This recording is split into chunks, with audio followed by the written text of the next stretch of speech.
That's what's up right there. Yo, so we're gonna go ahead and trim out some spares. We want them St. Louis style on the smoker. So let me show you a little quick, easy trick. If you have full spares, you're gonna have the whole backbone that goes across here, plus the riblets that are on there. Where this backbone connects, you'll see that it flexes and bends because there's a separation. If you follow that line and cut straight down your spares, you'll be able to cut the riblets off, but don't throw them away because we're going to use those later. Okay, so the first step is done. You got your backbone and riblets cut off, and you got the basic layout on your spares. Now we're going to trim the fat off this, pull the membrane, and trim the ends to square it up. People can say what they want. Paper towel method is still the way to go when pulling the membrane off. Grab a paper towel, pull up the membrane, and then just peel it back, and it'll pull the whole thing off in one nice little strip.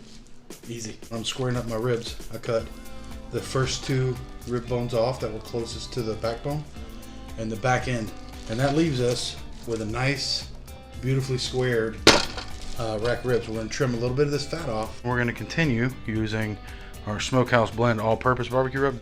Just a lot of times we'll put a binder on. If we're doing competition, we'd put mustard binder on here, but for the house, we're just going to cover it nicely with the rub all the way around.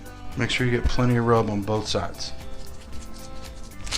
And when you get that temp at 250 inside, go ahead and put your ribs on. Oh yeah. Yep, and then once we get them on here, they're gonna go for about 2.5 hours, just like that. After 2.5 hours, we're gonna take them off, put them on a little bit of barbecue sauce and brown sugar, and wrap them up. Back on the smoker for another hour and a half. After an hour and a half, they come off looking like this. We're gonna go ahead and put a little bit of barbecue sauce on them, and then back on the smoker for another 45 minutes. Simple. This is what they look like when they come off. And now it's time to build. Made me a little chaffle. Throw some of that rib on there. Oh my gosh, look at them bones. Look at them bones. Yeah, they just slide on out of there. I'm not a big fan of onions, so we get pickles. And the top of the chaffle. Oh, God, that looks so good. We made some zucchini chips.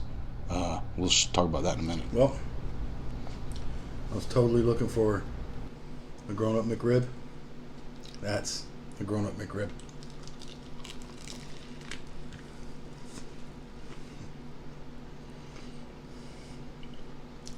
I mean, dynamite. Yes.